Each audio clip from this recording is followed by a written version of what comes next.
Bienvenidos a Estrados, un canal diseñado para la discusión de temas jurídicos nacionales e internacionales. Para estar al tanto de nuestros contenidos, suscríbete a nuestro canal. Gracias. Les habla Antonio Bello Lozano Márquez. En esta oportunidad vamos a dar inicio a una serie de conferencias, disertaciones sobre temas diversos en materia constitucional.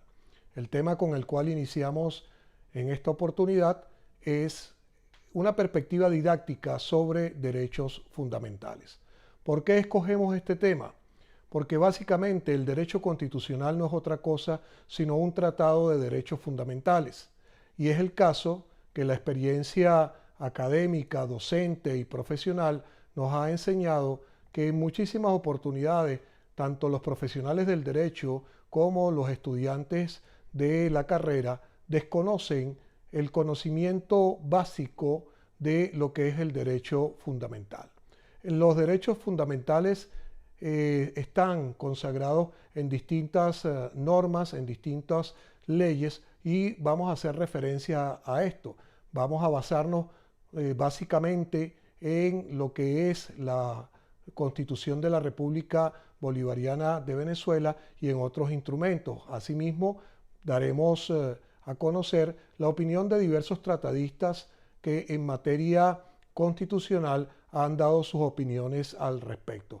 Autores como Ferrajoli, Robert Alexis, Duque Corredor, etcétera, forman parte de aquellas personas que vamos a citar en esta introducción, en este curso, en sus diversos temas y particularmente en este de los derechos fundamentales.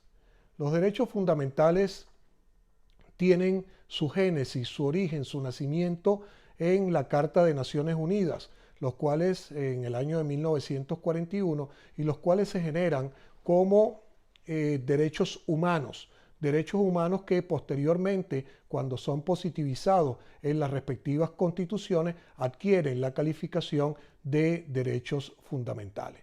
Vamos a dar lectura a lo que es la Carta de Naciones Unidas en ese sentido, que señaló en el año de 1948 que son aquellas libertades, facultades, instituciones o reivindicaciones relativas a bienes primarios o básicos que incluyen a toda persona y por el simple hecho de su condición humana, para la garantía de una vida digna sin distinción alguna de raza, color, sexo, idioma, religión, opinión política o de cualquier otra índole, origen nacional o social, nacimiento o de cualquier otra condición. Como pueden observar, la Carta de Naciones Unidas de 1948 establece un amplio catálogo de circunstancias, de condiciones, de formas que van a constituir estos derechos humanos. ¿Por qué nace la Carta de Naciones Unidas y por qué trata de los derechos humanos? Recuerden bien que es la carta que se produce luego de la Segunda Guerra Mundial y con el fin, con el objetivo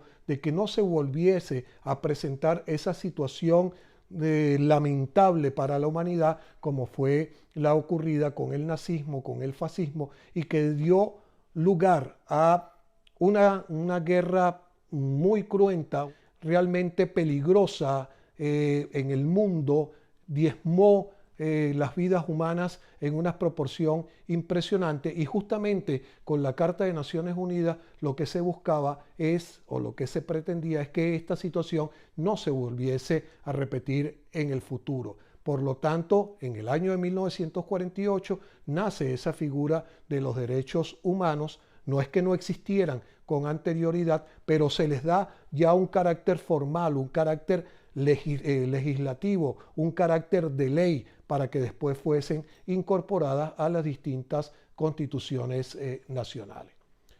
Hay autores diversos que han opinado sobre esto. El gran autor, si se quiere, en tiempos modernos, es el italiano Luigi Ferrajoli. Ferrajoli dice que son derechos fundamentales todos aquellos derechos subjetivos que corresponden universalmente a todos los seres humanos, por estar dotados del estatus de personas, de ciudadanos o de individuos con capacidad de obrar, entendiendo por derecho subjetivo cualquier expectativa positiva, es decir, de prestaciones, o negativa, es decir, de no sufrir lesiones, adscrita a un sujeto por norma jurídica y por estatus ha de entenderse la condición de un sujeto prevista asimismo como una norma jurídico positiva, como presupuesto de su idoneidad para ser titular de situaciones jurídicas y o autor de los actos que son ejercicios de estos.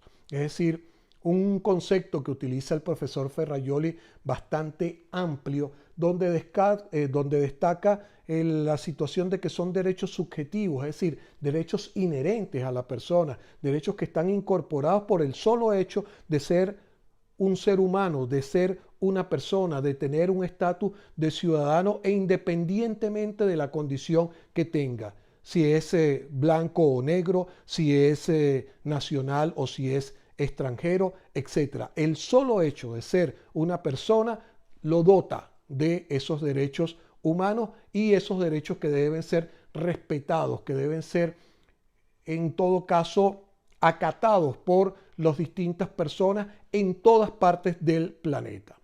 Otros autores, como el alemán Robert Alexy, señala que son mandatos de optimización.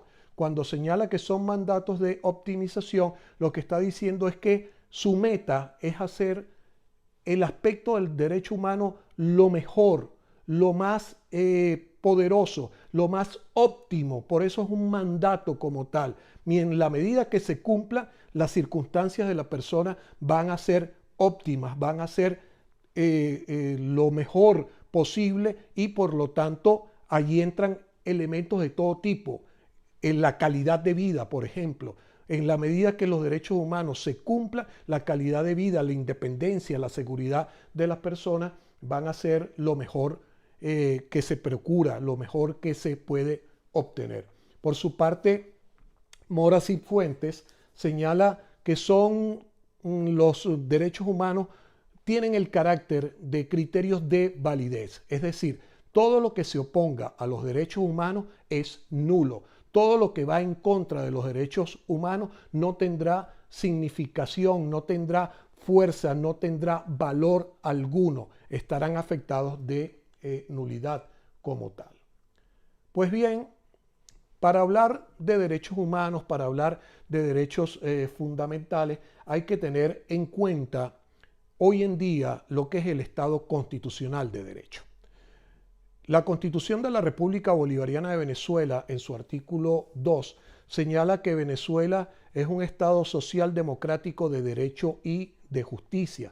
Ese es el ADN básico de nuestra Constitución y de los fundamentos constitucionales. Y al decir de la Constitución estamos hablando de todo el aspecto legislativo, de todo el aspecto normativo que nos puede regular. Somos un Estado social democrático de derecho y de justicia. Si bien es cierto, hay que tomar en cuenta que la Constitución Nacional tiene más de 20 años de vigencia. Ese concepto de Estado social democrático y de derecho y de justicia, según la doctrina, según los grandes autores, Ferrajoli, Robert Alexy, etc., eso ha cambiado en el tiempo. Y ya no se puede hablar de un Estado democrático de derecho y de justicia propiamente, sino hablar más bien del Estado constitucional. Cuando hablamos del Estado constitucional, con eso estamos diciendo que la Constitución lo es todo. La Constitución rige todo el ordenamiento. La Constitución es la base, el fundamento de todas las actuaciones. E incluso vemos cuestiones, por ejemplo, como con el Código de Procedimiento Civil, que es un código anterior a la Constitución, es un código que data del año de 1986 contra la Constitución que es del año 1999. ¿Y cuál es el concepto actual? Que hasta tanto no se modifique el Código de Procedimiento Civil, que se dicte un Código de Derecho Procesal nuevo, sin embargo, se va a regir por los postulados constitucionales, aun cuando la Constitución es posterior. ¿Por qué? Porque hablamos de un Estado constitucional. Esa es la base de todo el sistema, es la base de todo el ordenamiento, es la base o el fundamento que nos ha de regir.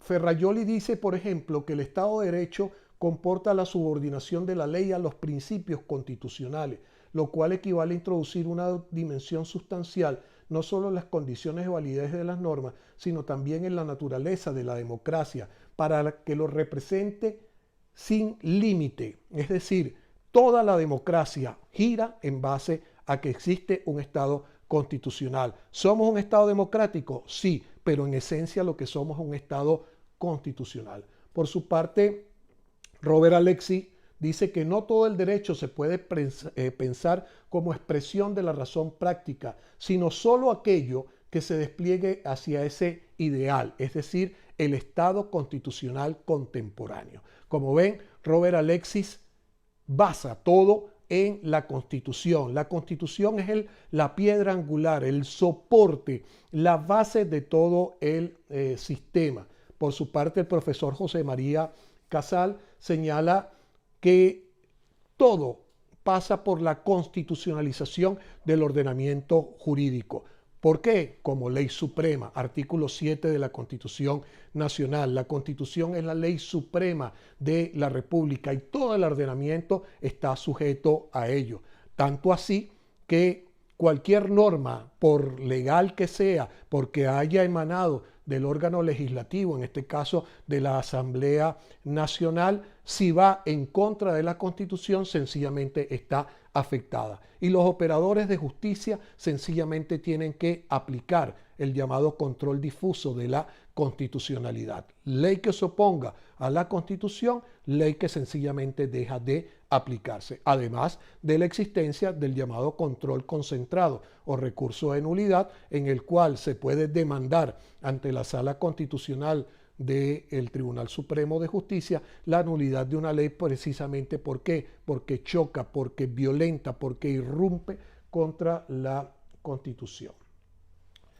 Dentro de todo este concepto de derechos humanos, de derechos fundamentales, es necesario referirse al aspecto de la dignidad humana.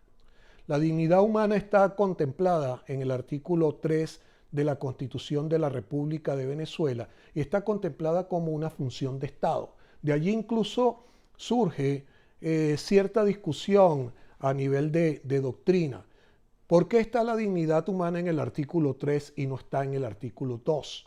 ¿Por qué? Porque el artículo 2 regula los llamados valores superiores del Estado. Ya hablamos de que es un Estado social democrático de derecho y de justicia, pero Estado este que tiene como valores superiores de su ordenamiento una serie de aspectos: la vida propiamente dicha, la seguridad, la independencia, los valores y los derechos humanos. Pero no aparece allí la dignidad humana. Sin embargo, la dignidad humana está en el artículo 3, donde señala que el Estado tiene como función preservar la dignidad humana. Esa discusión a la cual estoy haciendo referencia tal vez es intrascendente y queda para el aspecto de la doctrina, de los académicos, discutir si debe estar en el artículo 3 o debe estar en el artículo 2. En mi concepto, lo importante es que aparece expresamente en la norma constitucional. El artículo 3 señala que es una función de Estado. ¿Y por qué referirse específicamente a la dignidad humana? Robert Alexis dice que la concepción de la dignidad es el reconocimiento de la realidad del hombre por encima del Estado. Por ello, la dignidad refleja la posibilidad de elaborar una realidad constitucional desde una concepción o imagen del hombre aceptable para todos e independientemente de su raza, género o creencia. Es decir, cuando hablamos de dignidad humana, estamos hablando de derechos humanos. Ese es el sustento, ese es el fundamento. De nada existen o de nada sirven los valores superiores contemplados en el artículo 2, cuando hablamos de la vida, de la seguridad, por ejemplo, o de la libertad, cuando no hay dignidad humana. Cuando la dignidad humana no se respeta.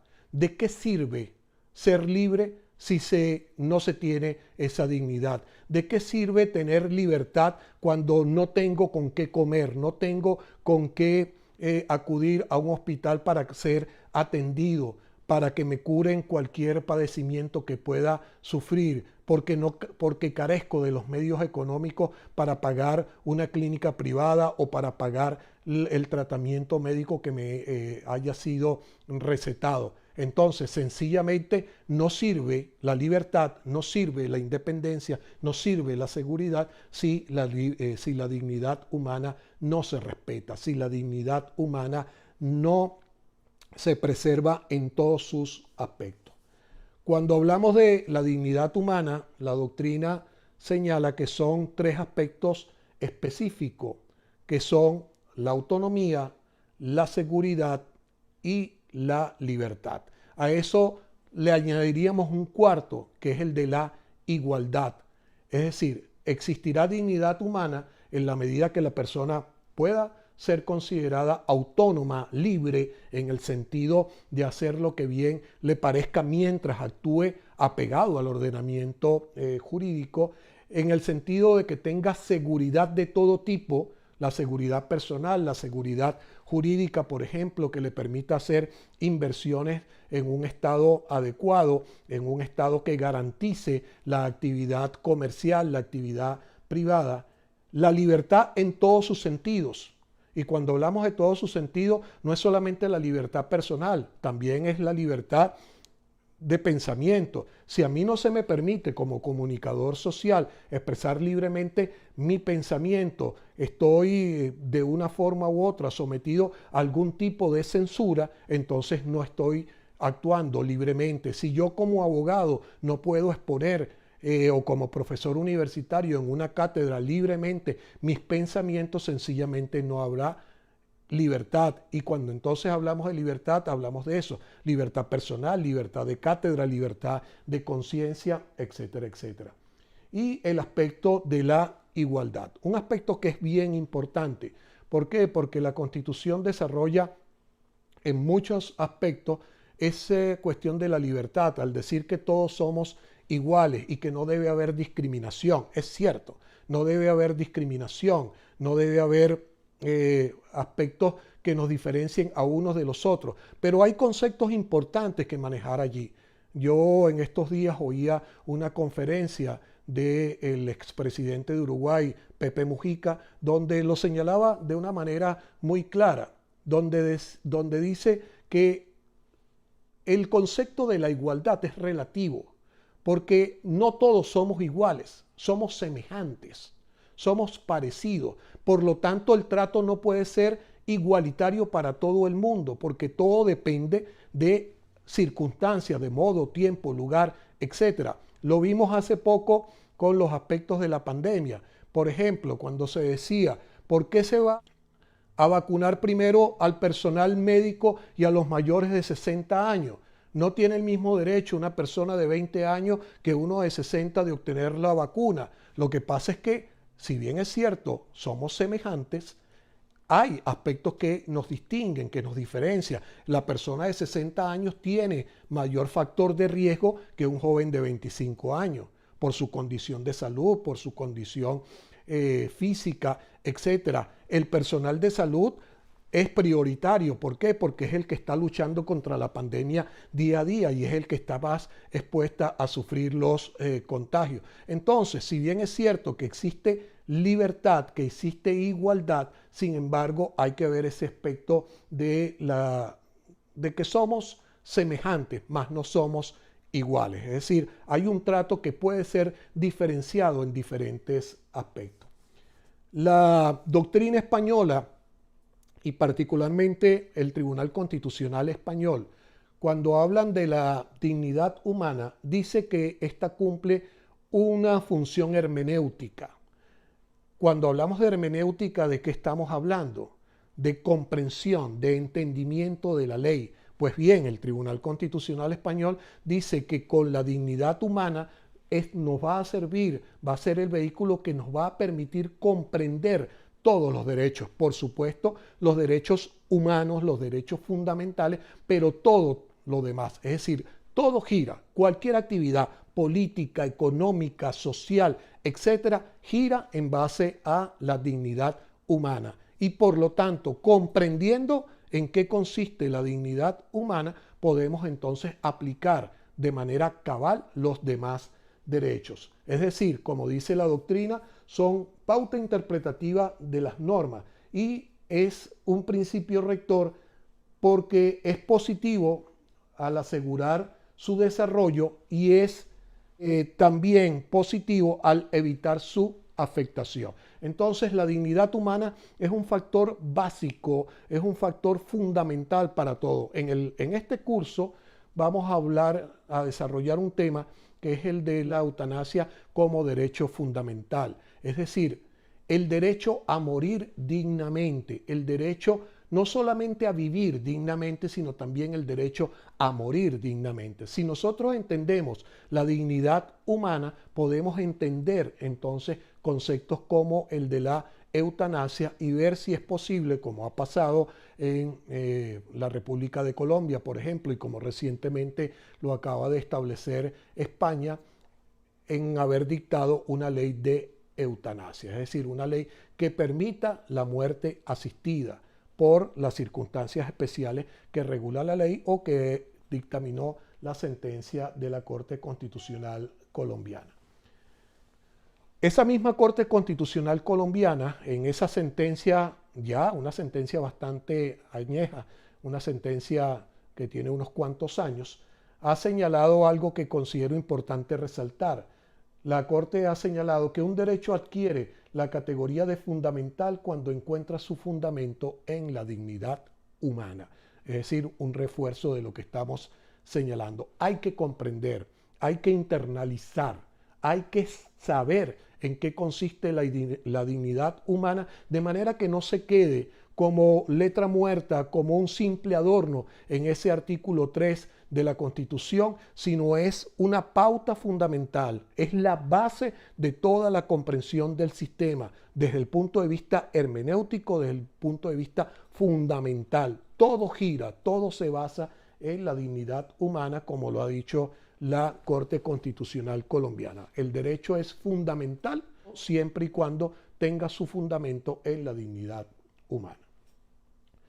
Cuando hablamos de los derechos fundamentales, los derechos fundamentales tienen unas características propias que nos permiten, en todo caso, diferenciarlo de cualquier otro tipo de derecho.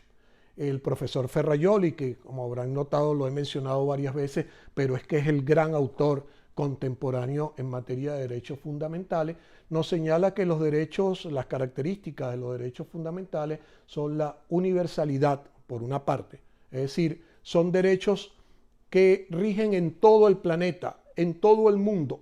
El derecho fundamental a la libertad es igual en Venezuela que en la China, que en cualquier régimen autoritario o en cualquier régimen democrático. Tenemos un derecho a ser libres, un derecho a básicamente la libertad personal. Y entonces, mientras en la medida que no cometamos un delito que no se infrinja a la ley, yo no puedo estar preso ni en China, ni puedo estar preso en Venezuela. Es un derecho que tiene un carácter universal. El día de mañana yo voy y visito a China y soy un ciudadano libre. ¿Por qué? Porque ese es mi derecho fundamental y es la característica que le da forma, le da sentido al mismo. Señala Ferrajoli igualmente que los derechos humanos son indisponibles, inalienables, inviolables, intransigibles y personalísimos. Cuando estamos hablando de derechos indisponibles es que sencillamente no tienen precio y no tienen posibilidad de ser objeto de disposición por los sujetos. La libertad no se dispone, la libertad no se negocia, la libertad no es objeto de ningún tipo de comercialización. El día de mañana yo no puedo firmar un contrato donde, por ejemplo, me someto a la esclavitud de alguna persona. Ha sido sancionado a nivel mundial y universal la trata de blancas. Eso me firmó un contrato donde dijo que yo podía disponer de su sentido, de su forma, de su vida. No, eso sencillamente no vale. ¿Por qué? Porque se trata de derechos indisponibles. Son derechos inalienables.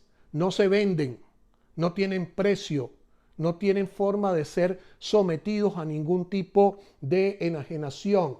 Son derechos inviolables en el sentido que la libertad personal, si se viola en China o se viola en Venezuela o se viola en Estados Unidos, sencillamente va a ser sancionada.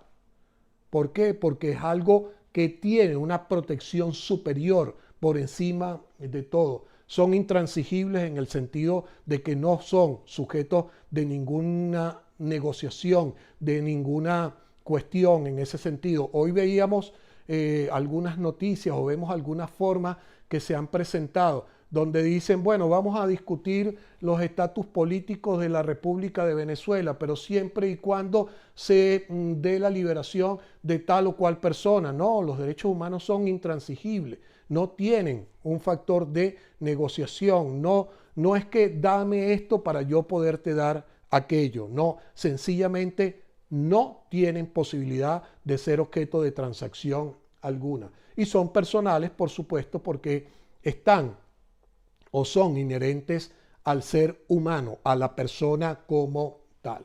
Por su parte, Robert Alexis también hace una clasificación de las características y nos habla de universalidad, de fundamentabilidad, abstracción y prioridad. Es básicamente lo mismo que señala Ferrajoli, pero con otras perspectivas, con otras formas o con otra denominación. Por su parte, la Constitución de la República Bolivariana de Venezuela establece algunas características esenciales para los derechos humanos, los derechos fundamentales. Una de ellas es la progresividad, que está prevista en el artículo 19 de la Carta Fundamental. Es progresiva en el sentido de que no se queda en su origen del año 99, sino que va creciendo, mejorando, adecuándose en el tiempo. 20 años después, esos derechos han debido desarrollarse, han debido progresar, han debido tener un mayor sustento, una mayor eficacia, una mejor aplicabilidad como tal. Por otra parte, la Constitución Nacional, en su artículo 22, establece la llamada cláusula abierta. Cuando hablamos de cláusula abierta, ¿qué significa esto? Que son derechos fundamentales no solo los que aparecen con nombre y apellido en la Constitución Nacional, el derecho a la vida, el derecho a la libertad, etc., sino que son derechos fundamentales todos aquellos inherentes a la persona, todos aquellos que tengan que ver con su dignidad, aun cuando no aparezcan específicamente tipificados en la Constitución Nacional. Y por otra parte, también señala la Constitución Nacional la jerarquía de los derechos fundamentales, que aparece en su artículo 23. Cuando hablamos de ese artículo 23, nos dice que los derechos fundamentales, los derechos humanos previstos en cualquier tratado internacional suscrito por la República tienen una jerarquía incluso superior a la propia Constitución. Es decir, se aplicarán preferentemente a la Constitución Nacional, que es nuestra ley suprema, pero al ser un derecho fundamental, su jerarquía es superior a la propia Constitución, a menos que ese derecho humano, ese derecho fundamental previsto en un tratado internacional sea tratado, sea considerado de mejor forma por la Constitución Nacional. Solo allí el tratado internacional dejará de tener eficacia y se aplicará la Constitución Nacional. Por su parte, la jurisprudencia internacional ha señalado lo siguiente, que cuando hablamos de derechos fundamentales y de derechos humanos, estamos hablando de una garantía de Estado. Una garantía de Estado, es decir, algo que el Estado debe asegurar, algo que el Estado debe cuidar, algo que el Estado debe aplicar. Y básicamente lo señala en base a 4 elementos, que son prevenir, investigar, reparar y sancionar. Cuando hablamos de esa garantía será total, será adecuada en la medida que garantice, prevenga, investigue, repare y solucione. Esos son los elementos como tal. Por explicar uno solo de ellos, el deber de prevención, según la jurisprudencia internacional, abarca todas aquellas medidas de carácter jurídico, político, administrativo y cultural que promuevan la salvaguarda de los derechos humanos y que aseguren que las eventuales violaciones a los mismos sean considerados y tratados como un hecho ilícito que como tal es susceptible de acarrear sanciones para quien las cometa, así como la obligación de indemnizar a las víctimas por sus consecuencias perjudiciales. Esto lo estableció la Corte Interamericana de Derechos Humanos en sentencia del 29 de julio de 1988 en el caso Velázquez Rodríguez. Bien, con esto concluimos esta primera etapa de lo que son los derechos fundamentales. Va a haber un segundo video elaborado para profundizar un poco más en estas cuestiones que estamos señalando. Gracias por su atención.